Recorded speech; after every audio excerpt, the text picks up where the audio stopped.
मेरा ही आंदा है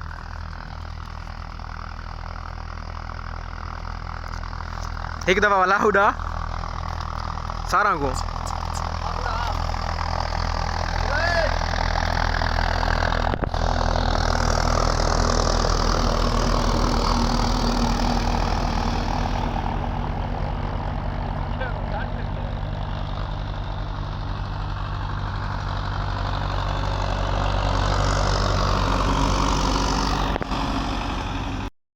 नहीं ये जरे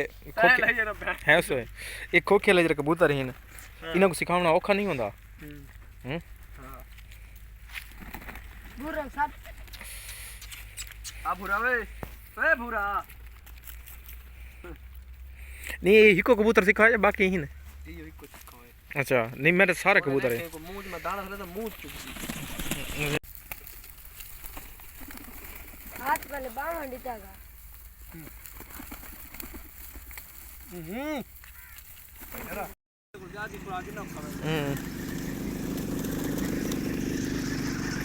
यार लगे तो मैं सोचे मैं एक किलो घी दा गिनसा खासा मैं आप नहीं किता इनो खवाए दानिया 5-6 किलो घी खादी इवें गल